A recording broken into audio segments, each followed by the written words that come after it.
Hi, I'm Tom Vizzini, and I want to talk to you a little bit about rapport. Am I in rapport with him? This is an old-fashioned, antiquated way people used to teach about being in rapport. You had to match and mirror the person next to you. And the better you matched and mirrored them, the better your rapport was. Other than, it just never worked. Okay? Now, the thing is, if I could breathe the same rate as him, he looks a little nuts to me. Okay, if I could stand the same way as him, have the same voice tone, the same taste, all these things, then I should be in rapport, right? Well, the bottom line is, the reason that never works is because people don't need what's already there. Let me say this is really important.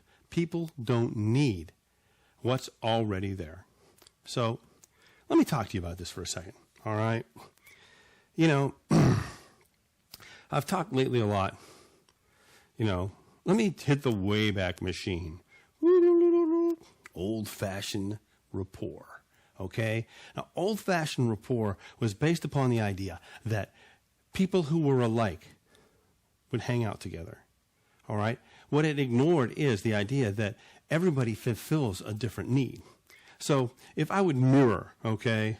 So if I would mirror somebody, okay? If I would breathe, okay, the same rate they breathe. Or maybe I had one weird guy tell me about eye blinks. He would mirror their eye blinks. Oh, and that would work, Oh, yeah, mirror their eye blinks. That would really, really, really work. Like you could sit there and blink at the same rate somebody else would, okay? Posture. Oh, posture. Oh, look at my, but you got posture. All right, so if you stood in the same way they stood, you would be in rapport with them. That didn't work, okay? None of these things worked. A lot of reasons for this were, number one, while you're paying attention to somebody's breath and their eye blinks and their posture, okay, you're outside your own head. You can't possibly think about what you're going to say next when you're sitting there trying to look at somebody's posture, or every time they move, moving like them, or if they cross their legs, you cross their arms, or all of this complex stuff that you have to pay attention to in order to get rapport with somebody. It is so old-fashioned, it's so out of date, it's so scientifically disproven, yet it is repeated over and over and over again in these old-fashioned parrot seminars where somebody will just tell you what they heard somebody else say as if it's true, and then go on to demonstrate that they don't know what the hell they're talking about. So let's get rid of these old-fashioned ideas, all right? And I know I'm harping on old-fashioned lately, but, frankly, I've just about had it. What really gets rapport with someone else? Let me tell you a couple of very simple concepts, all right? Rapport is like a puzzle piece, all right? Let's say you have someone who tends to be a follower. Well, a follower doesn't need another follower. A follower needs a leader.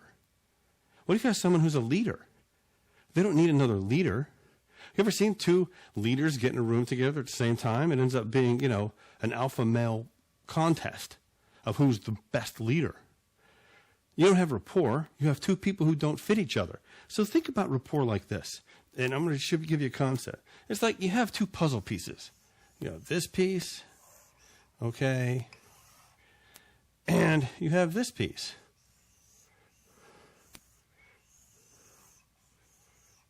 All right? These two pieces fit together. This piece fits there.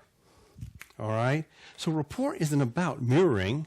Rapport is about being what that other person needs in order to feel connected, in order to feel trust, in order to feel comfort, in order to buy off of you, in order to talk to you, in order to give you a promotion, all right, in order to hire you, especially in this economy, in order to hire you. They don't need them. They need you. They need whatever fits, okay, because you have two puzzle pieces that fit together, all right. All right, it looks more like this. That's rapport. that is two things becoming one thing. All right, now, another simple concept that I want to tell you about, because, I mean, this is just one way. I want to get your mindset right. I want to get you to understand why so many of the things that you've tried to do have failed so miserably. Okay, so many of the old-fashioned ideas are just frankly so far out of date that, it's like, would you go out and buy a television set from, 1961 or even 1974 or 1980? Okay, you couldn't even pick up cable. You can pick up anything. You need the up-to-date technology that's been tested and proven over time, all right? And we've been doing this for 15 years, or almost 15 years. And you know something? It's so old-fashioned. I'll say it again. Over and over you hear it.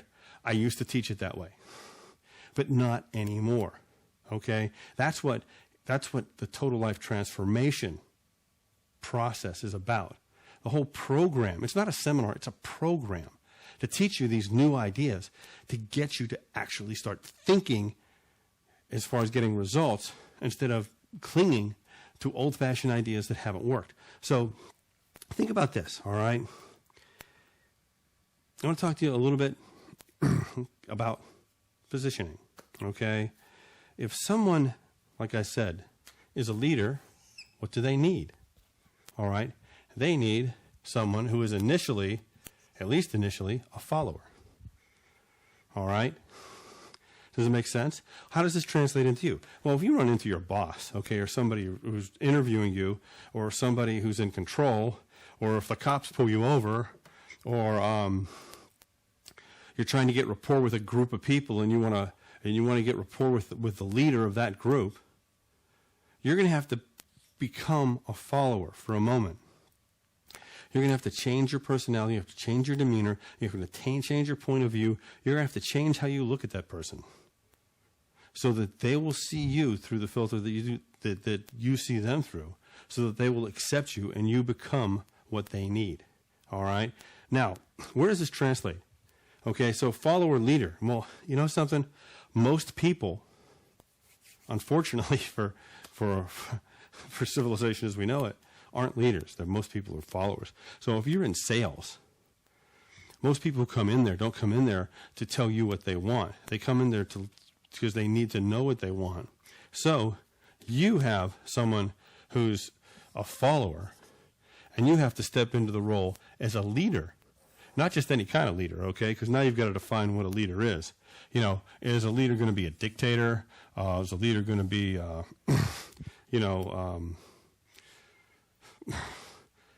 alpha male, like that ridiculous term? All right. Or is a leader going to be something more like a compassionate guide? All right. Who's this person going to want the most? All right. It's going to be this compassionate guide. That's the person who's going to make the impact on them, and that's how you're going to get rapport. Everybody has these doorways in. Everybody has the role that they need you to fit, and that role is going to be different from time to time. All right, with friendships, you're going to need a role. You're going to need, you're going to role leader equals. Some people need equals, so you don't have leader follower. You might have equal. But even then, those roles are going to change. All right? They need somebody who, if someone's boring, they need to find somebody fun. Two boring people together are not going to be fun. All right? Two fun people together are going to have a good time.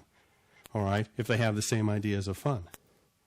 All right? But there's still another interaction there where this guy may have to be a leader to get this guy to be fun. He may be fun, but he may not do anything. Somebody is fun and actually can pull them out, then there's going to be a really strong bond. All right, so when you start thinking about rapport, and you start thinking about what you can do, and you start thinking about roles and how you fit, when you start looking at people, stop trying to be just like them and start asking yourself the question, what is it that they need? What kind of person do they need right now?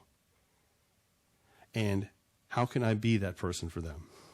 And you're going to get powerful rapport beyond what you can possibly imagine. And this is just one itty-bitty, teeny-weeny, itty-bitty little trick that we can teach you to change your life forever. Okay? And I'm going to, the reason I'm doing these videos, because I want you to come to our seminar, Total Life Transformation, in November. It starts in October. 4 pre-trainings, 5 days of live training, 4 months of post-training. Okay? It's the most complete seminar you could possibly have to make sure that not only you learn the skills, you get the skills, but the last part is you use the skills. And if you follow the program and do what we say, you're going to get amazing results. So if you have any questions, I'm Tom Vizzini, tom.vizzini@gmail.com. Feel free to drop me an email.